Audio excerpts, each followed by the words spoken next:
Hello and welcome to the InsideStylists podcast. I'm Emma Morton-Turner and you're listening to episode 19, Talking Interior Styling with Sally Denning. So this recording was a first, I would say. I have never recorded a podcast episode inside a tiny little cupboard, so there's quite a lot of giggles going on, but it was really great to talk to Sally about what she's been up to. She's one of the best stylists around and her images are just beautiful. So it was a real pleasure to have her on the show and to talk about everything to do with her book and her career. So I hope you enjoy it. Today's guest is an interior stylist and creative director. She has worked for a huge amount of people, from Ryland Peterson Small, Little Green, Ian Mankin, Fabrics, Vanessa Arbuthnot, I hope I'm pronouncing that correctly, Pookie Light, Sofa and Stuff, James Hare, absolutely tons of people, plus magazines including Ideal Home, Homes and Gardens, Homes and Antiques, Country Homes and Interiors, House Beautiful, Living, etc. Today's guest is Sally Denning. Hello, Sally. Hello. Thank you very much for joining me in what can only be described as the broom cupboard. The dungeon. The dungeon. Sally, as I mentioned just now, shoots for Little Green Paint Company, and we are at the press launch, and we thought we'd find a little space to do the recording, and it's very busy, and we've literally put ourselves in a little cupboard so we can not hear too much bashing and crashing, and we're under those little squares in the pavement with the glass, so this is a first. It's a nice tight space, so thanks Sally for squeezing in with me. Emma's sitting on a safe and I'm sitting on a tin of paint. We said we'd laugh. So alright, we've known each other, but we're not going to say how long, but we were just trying to work it out. I met Sally when I was doing work experience on Essentials. Yeah, and that was a little while ago. It was. What was your position at Essentials? I think I was deputy homes editor then. Yeah, I think sounds about I must have been, because Dilly Orme, lovely Dilly, was homes editor, and I'm sure it was just the two of us. And you had Gail. Gail Abbott was the craft editor at the time. Oh, craft editor! I just remember her not being there every day, because did she come from Oxford or something? It was like Cambridge. Yeah, she travelled really far, and it was just a really small team. You were one of the nicest people to me when I did work experience. Aww. I'm going to tell you that now. Oh, There's goodness, 3 people who stand out, and you were one of them. Yeah. So thank you for that. Oh, thank you. It's weird though. Now it's like that was a lifetime I ago. know, doesn't it? Oh my goodness. So, how did you become a stylist then? I became a stylist. Well, I graduated from uni. And what did you study? I did archaeology and art history. And I'd done a foundation course, an art foundation course before that. So I was kind of slightly floundering, and I thought, academic degree, I should do one of those. And then I left uni and I went straight into PR, a company called Hill and Knowlton. I don't know if anyone remembers them. Yeah. And I was doing consumer PR, working for B&Q, people like that. I absolutely hated it. I really hated it, and it was completely crazy. But anyway, through that I met some stylists, and I always knew that I wanted to do something like that. But whenever I started styling, however long ago it was, 20 odd years ago, there was no kind of vocation. You know, no one knew about styling then, really. So, but I met a lady called Debbie Williams, and I don't know if you know her name. And she was styling a B&Q press show that we did, and I harassed her and I said, please can I go out for a drink with you or take you out for lunch or something, just to know how to do what you do. So I met her for a drink. She very kindly met me for a drink, and then after that she said, just leave and you can assist or get onto a magazine, because then in those days you could work on magazines a lot easier. Yes. So I did. I left PR because I hated it. Did you just literally jump? Did you have I literally savings jumped. or anything? No, nothing. Just of jumped. course I lived in London, no money, so I wrote off to loads of magazines, and 2 people got in contact with me, Best Magazine and Rue Ride from Homes and Ideas. Oh yes, Rue. Do you remember Rue? I know Rue, and I knew her mum. Yeah, did you? Oh my God. So and Best offered me a homes assistant job, and I so just did couldn't. you do work experience or anything? So they just offered you. Yeah, so I just went and I did like 3 weeks of completely unpaid. Yeah. And I was just going, oh, how am I going to afford this? And then I managed to. They just offered me a job. And then Rue got in contact and said, will you come in? And I went, I've just accepted this job on Best. So, and I just thought I had to, I felt I had to stay there. But that was a great experience. Yeah. I was really lucky to go straight onto a magazine. Yeah, especially like now, it's like hardly. Impossible. You just can't, can you, now? And then from there you went to Essentials. From there I went to essentials. Yeah, I did. Yeah, and I was working with Dilly and lovely people like you. Oh. And it was a really nice job actually, because it was really a really creative role. It was doing lots of houses, lots of styling, lots of making and designing stuff and shooting it. And we had a sewing editor then. Can you believe that now? Yes, Jane. Jane Bolsover. Bolsover. Yeah. And she used to make all the... Because there was patterns in the middle. There were patterns I loved that. Yeah, and it was so it was really nice. So you could kind of design all these things, Yeah. and she'd just make them up for you. So it was a really creative job actually. And then we'd shoot them. It was a very friendly office from work experience and moving around. You were welcomed in, and everyone would smile at you when you were walking through the office. Yeah, it was a nice magazine. It was really actually. nice. Yeah. I don't know if it's still going. Is it? No, No. not anymore. So that was good. Then I went on to Woman's Weekly to work with the old lady knitters, which was brilliant. I loved it. They were so cute, and it was just again a real institution, and I kind of felt really honoured to be there. And again, I did all the styling for their shoots, that kind of interiors-y stuff and houses and everything really. But it was mainly kind of styling. I mean, I could style everything from like a knitted bag to knitted booties to like a really lovely style shoot. So it was completely random. And That's sometimes I was kind of like battling with kind of, how do I make these little pigs look nice? I mean, hello. It was really testing my skills, but it was... on a general interest, you do get a lot of different areas to work on rather than it being a home interest where you might just do one job, you might just do makeovers or real homes or something. So it's quite nice to have that kind of diversity. Yeah, it was really nice actually. And then after that I went to Ideal Home. I can't remember how long I worked there for, maybe 6 years. And yeah, I mean that was great. Worked with a lovely team again, a few editors, and yeah, I mean it was a big magazine. It was so we were doing everything from houses to food shoots to Christmas specials to styling all the decorating with my lovely team, Ali Bradshaw, Anna Malhome de la Roche, Marie Nichols, Lisa Fazani, Lisa Cheesani, and really lovely. I really missed it actually when I left, but I then left to go freelance. Yeah. It's weird when I talk about being in a team quite a lot on the podcast because you work so closely with people, you create these really strong bonds, and then when you're on you miss that camaraderie, don't you? Yeah. But freelance is fun. You've done some amazing jobs, absolutely amazing. So Little Green, we've just heard David, the director for Little Green Paint Company, showing us all of he showed us through the 20 green paint colours that are launching today and all the imagery that you've done for it. So do you want to talk through that shoot? Because I know it's a 5-day shoot, it's all paint. How does that come about? Like, tell me how that works from start to, so from concept ideas right through to shooting? Little Green are a lovely client, and I'm blessed that that they still use me, quite frankly. Because I know them quite well. It's Andy Greenal, who's the design director.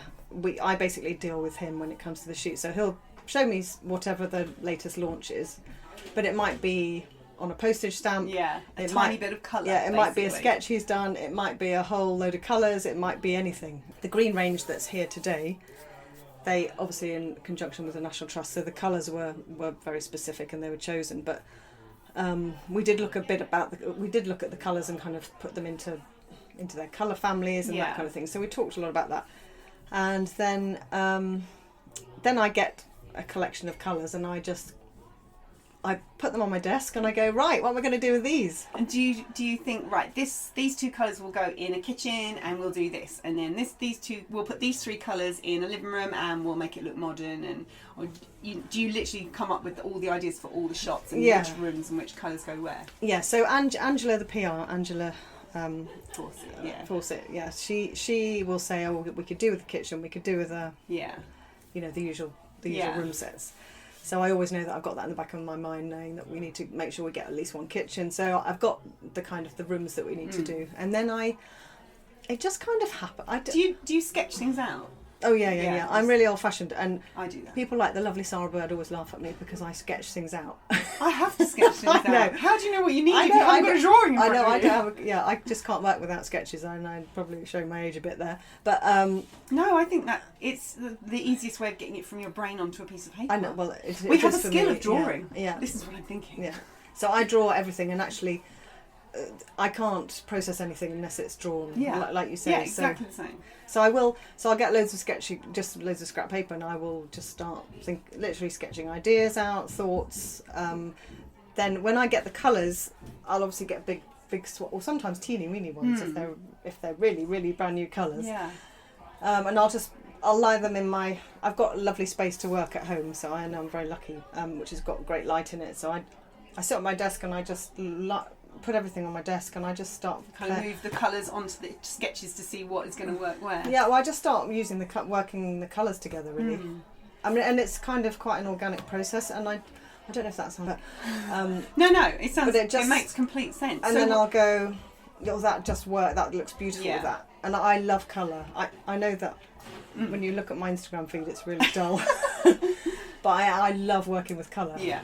It actually makes me go a bit gooey. But getting a paint chart, I'm like, give me that paint chart. I love it. So actually, the one thing I have missed out is the key thing is the location as well. So So does that come before the sketches? I find I need to know where I'm shooting to draw that. I've missed that bit. Yeah. I've missed the key bit. That's cool. So generally, I kind of sort the location and then agree it with Andy.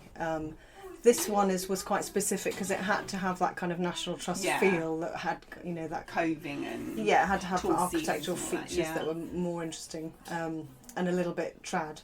So so once that's done, then I will go and recce and I'll I actually I tend to photograph the shot myself, so then I know what I'm sketching to and planning to. So it's quite a long process. Do you have a lot of time to plan it? No. Usually about a week. A week? I was going to say 4 weeks. Usually, no. A week? No. Often it can be literally a week, or maybe into the maybe a few days before that. Yeah. Yeah. So no, it's always really at the end, because obviously they're doing their whatever they're running their programs of things, and then of course they have to launch on a certain day. You have to get the photography done to get all the press stuff done. Wow. Yeah. So it's it is a bit of a but it's. I work best under pressure, I think. Yeah, I think it's like a deadline. I'm rubbish without a deadline. I know, it's a deadline. I've got to get done by Friday. So that's a really big shoot. Is that the main kind of work you do, these big kind of commercial shoots? Yeah, I do. I've done quite a lot of editorial, bit of... I mean, a lot of commercial shoots I do, they all tend to be quite big beasts. They're all... But I kind of like that. I like... You get your teeth in. Yeah, I love having a big project. I love having a big team of people. On these jobs we have 4 or 5, 6 set builders. Wow. And actually, I've always got a bit of a stress headache on the first day, because you're like, everyone's going, what am I doing with this? Firing questions at you. And I'm going, quick breathe. And I've got my little clip pad, which Tim takes the piss. Tim Moran. I've got a clipboard. Yeah, Tim takes the piss out of me. You can't lose a clipboard. No, you can lose a piece of paper. Exactly. So I have my clipboard with all my sketches on, all my paint attached to each colour. So it is a bit kind of cut and paste, but that's the way I like it. Yeah. I don't do iPads. No, because it's too much hassle, or it will run out of charge. No, it needs to be in front of you. Yeah, but funnily enough, I mean, Tim always laughs about the fact that he said, he just takes my sketches off and puts them on each wall, so that because he knows then what he's doing. Because he does that. Do you copy them and give him a copy? No, but I should. I don't think I would ever let my pictures go. But I need to look at them. I can't remember what day it is, let alone what shoot. I do have to retrieve them every now and then, I have to say.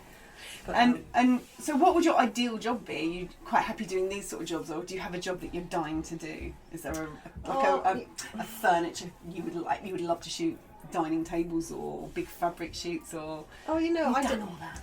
No, I don't know. This job, it is so amazing, and I love it. I really do love it, and I think that's why we are all in this industry, because I don't know. I mean, I couldn't. I had kids, and I did a shoot for Vanessa. Sorry, I've slightly interjected with myself, but Vanessa Arbuthnot, who's a lovely fabric designer who I'm sure you all know, she rang me when I was like 39 weeks pregnant, and she said, I'd love you to do my new brochure. So I went, that'd be lovely, but I'm about to have a baby. She said, don't worry, bring the baby with you. So lo and behold, like 9 weeks, no, it wasn't 9 weeks later, Billy was 3 months old. Wow. And oh my God, when I think about it, it makes me want to cry. That's so stressful. I know, so Vanessa's like amazing. The loveliest, most maternal woman. It's more, you have to deal with the stress of your baby. I know, and I'm still breastfeeding. I took this was a couple of years ago, so my kids would have been like 9 and 12 on a shoot, and it was stressful. Oh God, yeah. And I can say to them, go and watch the iPad in another room. Yeah.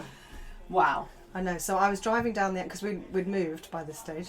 Driving down the M1 with a nanny in the front, my baby in the back, and a carload of props. I mean, what was I doing? What was I doing? It always seems like a good idea at I the know, time. and then I was like feeding this baby. So this lovely nanny came and she was like, da, da, da, da, da, da. And I'd go, I need to just go feed the baby. And so I was shooting with Mark Scott on that job, and I just said, I've just got to go off for 5 minutes. And I go off, come back on set, and done. I'm empty. And then would the nanny take the baby away? Yeah, and come back 4 hours later? No, she just kept. This shoot. We were at Vanessa's house. Oh, so you could be around. That was easy. Billy then. was there. So he was like sitting in the little baby bouncer kind of by the Argo. So he was happy. That's fabulous. Anyway, I can't remember what you asked me. No, you've answered what I asked you, I think. But you just said you moved. You live in Yorkshire now. That's a long way from London. It is. I interviewed Sophie Warren-Smith a few episodes I know. ago. We keep saying we should get together. Yeah, she said, go see Sally. She's up here. And I'm like, is she? I had no idea you were there. So how do you make that work? Because, I mean, we're in London today. You've come down for the launch. But how do you deal with launches and shoots and all of that? And you've got 2 sons, haven't you? So how do you make that work? Having a very patient, loving, kind husband. This is a familiar theme. Yeah, who gets me, I think, and his work is a bit flexible. Oh, I was going to ask you. Yeah, so he can work from home 2 to 3 days a week. Oh, that's very helpful. So we just juggle, like massively, and I have to plan ahead. And he knows my diary inside out, and I know his diary inside out, and. Like today, I've come down and he's hot-footing it down back from his office to go and pick the kids up from school. So it's literally like ships that pass in the night. And it can be quite tough sometimes, if I'm totally honest. Yeah, it is. Because there's a lot of driving. Yeah. So but when I have a van. You have a van, do you? I have a van. Do you have a VW transporter? I have a VW transporter. That's on my goals board. VW transporter. If you're listening. It is the best thing I have ever bought, and I recommend it to all stylists. So I'm just going to play this a number of times to Mr. MT to say that my dream car is not a sports number or a Land Rover, it's a VW transporter. I'm desperate for one. My husband thinks it's really funny that he's married to a woman who wants a van and not a BMW. He should be very grateful for that. Mind you, they're not much cheaper than a sports car, but they're brilliant. Oh, brilliant. I want a car/van that I can put an armchair in and not take any seats out. I hate having to take seats out on my car. They're really heavy and awkward. So that's very cool. Yeah. So when you come down, do you like find a hotel, or do the companies put you up, or you were at Vanessa's house for that shoot, but for the Little Green where you were staying away from home, do you get put up in hotels? It depends. I either stay with friends, or usually out of London. We're all in a hotel. So that's fine. So we were talking about shoot disasters before we pushed record, and you said you don't think you've had many. And I've got to say, that's a rarity. Normally when I say, tell me about a shoot disaster, people go, well, let me tell you about this one and that one. And I don't think I've, honestly, apart from the usual things not turning up, key items. Yeah, like sofas on a sofa shoot. Yeah, like sofas on a sofa shoot, beds on a bed shoot, which I have. Paint on a paint shoot, actually, I've had. No paint on a paint shoot. Little Green, of course. Oh, no, not Little Green, obviously. One funny story that could have gone horribly wrong. So I was on location in France with a photographer and a stylist who shall remain nameless. And but it was a long time ago. Yeah. And I wasn't driving, thank God. But basically, the stylist reversed the car into a river. We were down in the south of France, and she reversed the car. And didn't know that, with how they have those kind of thing. There was like a great big verge down into this. Oh my God! Anyway, all the camera equipment was in the back. Did it go in the? No, so it was in the water. Oh my God! And we had to go and find this. We were in the middle of nowhere. Had to run and find this French guy on a tractor, or a farmer, I'm assuming. Yeah. And just. So, and I don't even speak French, very embarrassing. But I was trying to speak my best pidgin French, and I said, you've got to come and help us. So he pulled our car out of the. Oh God! Anyway, was the camera equipment? It was all fine, thank God. No, thank God. Yeah. That's a good disaster. So that was quite. I like that one. Yeah. I remember taking a transit van down to Canberra Sands when I was, where was I? I think I was on Homes and Ideas, so a long time ago. And I said, look, it's wet, it's compacted, we'll be fine. Let's not carry it all the way along. Let's just take the van all the way to the little beach huts, which are literally along the beach. Like lots of people would have been down there. Yeah, we got stuck.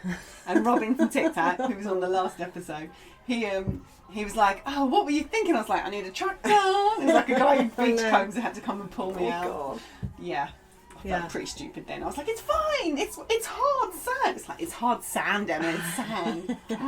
It's not normal our job, is it? No, it's really not. So I wanted to talk about Instagram, but is mainly your home on Instagram? Is it mainly your home on Instagram? Yeah, lots of my home, and your house just looks like a location permanently. Of course, it probably doesn't. No. But when I look at your home, I just think, oh, that's so gorgeous. Your home looks beautiful. Well, thank you. It is nice actually, but it still needs loads of work doing to it. Yeah. But it's always a. I think that's the nature of our job. Yeah, it will never be done. No, exactly. And I've got kids, boys who are obsessed with Lego, toys, cars, Hot Wheels. So rugby balls are kicked around the house. So yeah, it might look perfect, but it ain't. That's for sure. What kind of style would you call your home?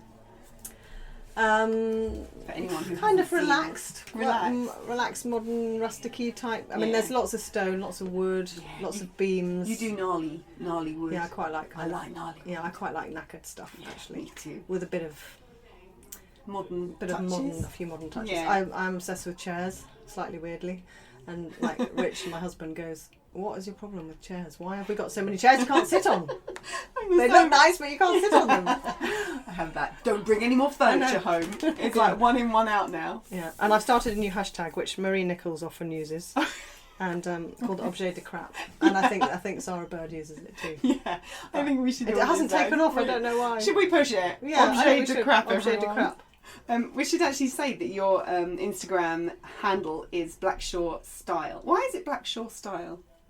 Because it kind of came about.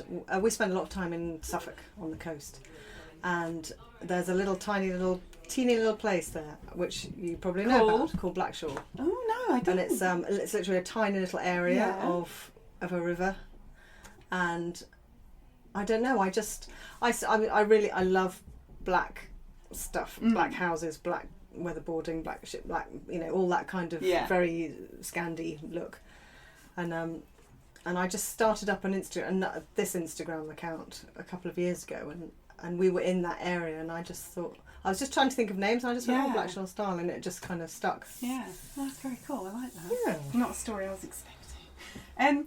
So there's something we haven't talked about yet that we have to talk about, because it's a really big deal. You just launched a book. It's in Sally's hand. Just, that's my copy. Don't take that, please. Yeah. I'll sign it for you. Will you? Yeah. I was going to ask you, but I thought it was a bit cheesy. No, of course I will. So your book is called Relaxed Coastal Style, and it's by Ryland Peterson Small. Yeah. So why don't you, for anyone who hasn't seen it yet, why don't you tell the listeners what your book's all about? Well, I mean, it is a bit like it says on the tin, really. It's in a funny way. It's not the coastal book that you would imagine.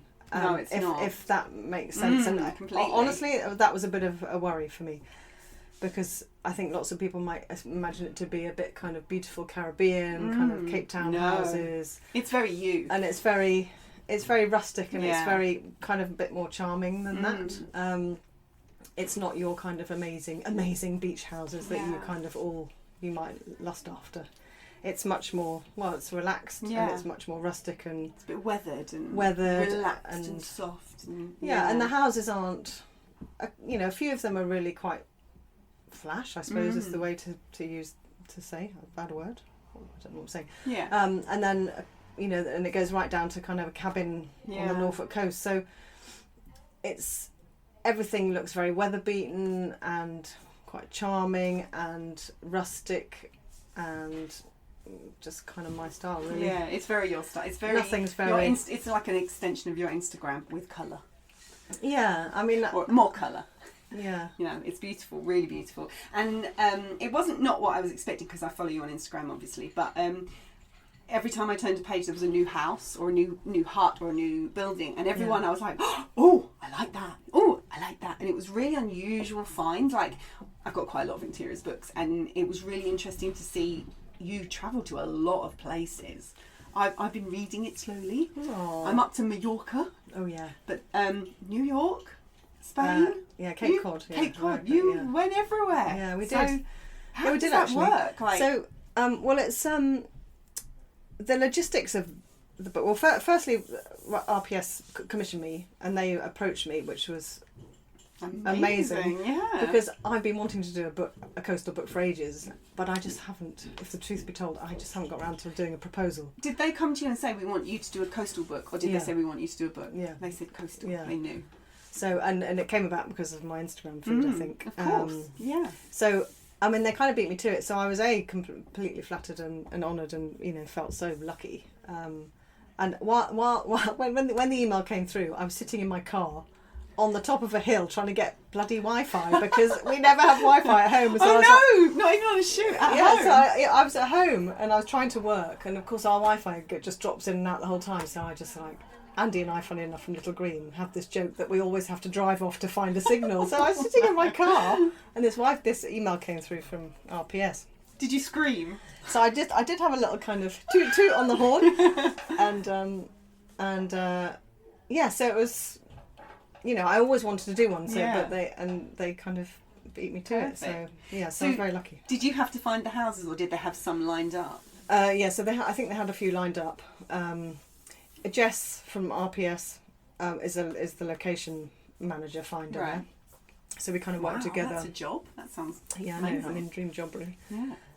So we worked together to find them, and so I found some. She found probably more. I can't even remember. I can't actually remember who found what now, to be honest. But their books have quite a specific editorial content. Yeah. So they tend to have some kind of visual inspiration at the beginning of the book, and then they tend to have 12 or 13 houses. Yeah. So they're like house tours. Yeah. Towards the end of the book, but all the images at the beginning of the book are used from the shoots that we do at the houses. So I was always mindful of the content that I wanted, and that we had to shoot textures, we had to shoot linens, we had to shoot lighting, we had to shoot window treatments, we had to shoot Nauticalia, all the kind of the bits that I wanted to include. So you shoot a room plus a whole lot more. Yeah, so I mean so the days are very full on, and also some of the houses I really had to restyle completely. Some of them were fine, some of them were holiday lets. Of course, no one had been in them for ages, so. Gosh. So of course I hadn't been to them. So if you turn up in a foreign house and then see it and think I need XYZ, it's like you can only carry so much stuff in your suitcase. So. I mean, I had a suitcase of extras. I had a suitcase of linen and stuff like that, styling. Yeah. You just can't turn up to a shoot ever without a backup. No, I couldn't. And thank God I did, because sometimes it was needed. But I mean, I couldn't. I mean, that's against my religion. Yeah, no, I mean, I've got a van, for God's sake. So I had a suitcase full of stuff, and I'd obviously gone out and got groceries and flowers and anything that I'd kind of beachcombed or found or driftwood, anything like that, just kind of came along in the car with us. And so some of the houses I had to really work quite hard to get them, to get the shots looking good. Not in a bad way, but no, you've done a good job, because you would never know. I just had to restyle them quite a lot, and then some of them, I was art directing and styling the bits that we needed to do. So someone with a trolley above us walked past with a very heavy suitcase. I feel like I'm in a Doctor Who movie. Yes, it is a bit bizarre. And you shot the book with Benjamin Edwards. Yeah. Have you shot with him before? No, I hadn't worked with him before. He used to assist Polly Reeford. Oh, nice. Yeah. So yes, and I'd never worked with Ben, and the publisher put us together. Yeah.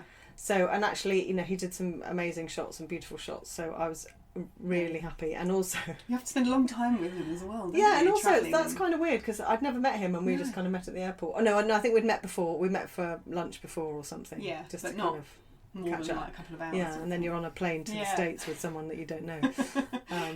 Earplugs in. Yeah, and then But he also liked drinking tea.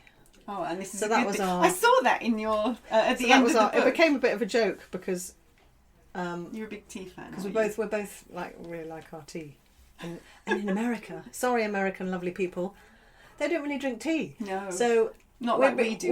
not like we do. So we were going, I'm gasping for a cup of tea. So we'd have to just try and find a cup of tea from somewhere because of course they all drink coffee, and Yeah. I don't even drink coffee. Neither does Ben. So anyway, so that was So kind that's of like the theme of the shoot was that was tea. the theme of the Because you shoot, write yeah. at the back, you write that you both love tea in your acknowledgements. Yeah. yeah. And so how long did it take? Um, Because there's a lot of travelling. Yeah, it was a lot. It was quite a lot, and it was the schedule was very tight. So it was about 3 weeks solid shooting, Spread out. spread out. We went to the States, we went to Cape Cod and Long Island, and we went to Spain, mainland Spain, Mallorca, and we went to Cornwall and Norfolk. Wow. So yeah, it was It quite. sounds brilliant. It sounds really, like we were saying how a big shoot is really good to get your teeth into, but a book is like, it's that on speed, isn't it? Yeah, and it's nice to see it coming together because, of course, you're a little bit blind. I think I probably am a control freak. I don't know if all stylists are. Yeah, I am. I think. Oh yeah, I think we are. Yeah. So it was kind of we want it to be right. We want it to look how it is in our heads. Yeah, exactly. And you do have that vision in your head, and this is probably some of the places I wasn't even sure whether we'd be shooting them when we got there. So it was a bit of a kind of fly by the seat of your pants to a degree, but. Were you very relieved when it was finished? I suppose you had to write it all when you got back. Were you sad? Actually, I was a bit sad because, and also I haven't shot houses for years. No. So that was quite an interesting thing to do. But also the owners were there. Actually, most of them weren't there. So Brilliant. So it was quite good because you could just no pressure. You could just go and you could move anything. You could just crack on. Yeah. And you didn't have to. You know, when we got a lot of shots done in a day. Almost, and you don't have to kind of. So which would be your favourite house in the shoot in the book? Can you pick one out? Or are there? Well, there's a few actually. Okay. The Cape Cod Yeah. cottage God, that's incredible. was just the most owned by this lovely lady called Justine Hand, who writes and does work for Remodelista. She has impeccable taste. And this is a cottage that they had that they'd known for years and stayed in when they were kids. Yes, this is the one. And the grandmother, the granny across the road. Granny lived over the road, and it was just what you imagine a Cape Cod house to be like. But it wasn't kind of flash. It was very. And they kept just lovely. They kept the original kitchen. Yeah, the original kitchen, which From was the 50s. yellow, was there, and they kept all the 1940s wallpaper, and they had these amazing techniques which I'd quite like to do, but. It's very Cape Cod-esque where they paint the floorboards and then they splatter it with paint. I saw that. And they do that on purpose. Yeah, and they do it on purpose to stop the dirt showing and the sand showing. So it's really ingenious. I thought it was just like over the years it had been painted and this was the splatters. It's a technique that they do, or an effect, should I say. Very nice, yeah, I like that. So that was one of my favourite. And then I also loved Laurie Geyer, who has this amazing shop. If anyone ever goes to Long Island, you must visit White Flower Farmhouse, I'm sure it is. I better just check. And she's got an amazing taste, lovely, lovely woman, and she's just hers is like just a farmhouse, but with really rustic kind of nautical edge. It was really it was just really lovely, really great taste. And then I think my one of my other favourites was Katja Vor's house in Mallorca. Yeah, that's the one I'm looking at the moment. I'm kind of stuck on that one. And she kept saying it's really humble, it's really humble. I was like, no, this is like my dream house. Yeah, you have no idea. Yeah. And her sitting room was just like the most beautiful. Anyway, and she had impeccable taste, and in my view. Yeah, no, it is. They're all, but it's like every time you turn a page, it's like that's really different to the last one. Yeah, and so it's like you can't wait to see the next one. Yeah, they're all very different. I had a really good flick through, and then I went back and I went, I'm going to read all of it. It was like I really loved it. I love the stories like the granny across the road, and I'm just waiting for that house to go on the market. Sort of thing. It's really lovely. So you kept it a secret. How did you manage to keep it a secret? It just suddenly you launched it. I'm like, how did I not know about this? I know. Well, I don't think I was allowed to say anything. Oh.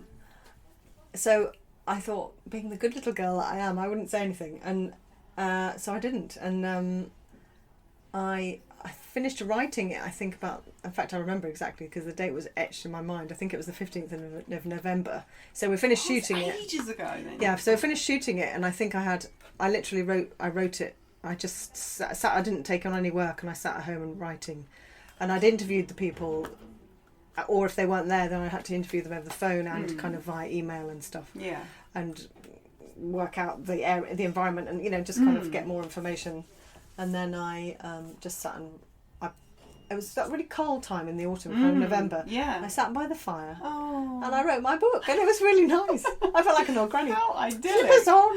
Oh. It was really nice actually, because I haven't done a lot of writing since magazine days. Because you don't when you do commercial shoots. No, do you don't. I quite. You don't enjoy have writing. to do credits. No, that is not a bad thing. No, we don't mind that at all. Yeah. So so it was a nice process. For you, it was kind of essentially done at the end of last year. So you've had like nearly 6 months to not have to think about it. So it's quite easy not to share it when you're not thinking about it. Yeah. So it was all done by the mid-November and then in January, of course, I started to get all the proofs. I was going to say, did you have to go through proofs? So I went through every single layout with Megan at RPS and reworked. I think we reworked every layout really, because of course I knew every image back to front. Yeah. Whereas when she's as a designer, you're faced with like goodness knows probably 2,000 images and going, well, how do I sift through? Yeah. I don't know, but it must be a very difficult process. Yeah. So then I go, well, now I was imagining that as the lead shot because it needs to be, because I had very. That's good, and they strong listened thoughts. and took your they did actually constructive criticism. And then it came to the time where I couldn't change anymore because it had to go to print. Yes. Sounds like magazines. Yeah, so the deadlines were tight, but yeah. When you're used to working on magazines, it's fine. Yeah, you're used to that. Yeah, that's the way it is. Yeah. I've just got one more question. That is, what's next? Oh, I don't know. What have you got lined up at the moment? Are you I've got ready a couple to do? Do you want to do another book? I'd love to actually. Yeah, I would. I'd love to. Yes. I think you're in there now. Well, let's see how this sells. Oh, I think it'll do really well. Really, it's come out at the perfect time, hasn't it? Like, especially like we're recording this, it's boiling hot. I know. The fact that we're in we're in this bunker. Possibly not helping with the temperature, but it's really hot, so it's like that whole coast where everyone's thinking about their holidays around the corner, so I think it's perfect, absolutely perfect. Well, congratulations on the launch of it. Thank you very much for joining me in the broom cupboard. Thank you for having taking me. the time. It's been really lovely to have you on the show. Oh, thank you. Thanks for listening to the Inside Stylist podcast. You'll find all the links from today's episode in the show notes over on InsideStylists.com/Sally. Until next time, bye for now.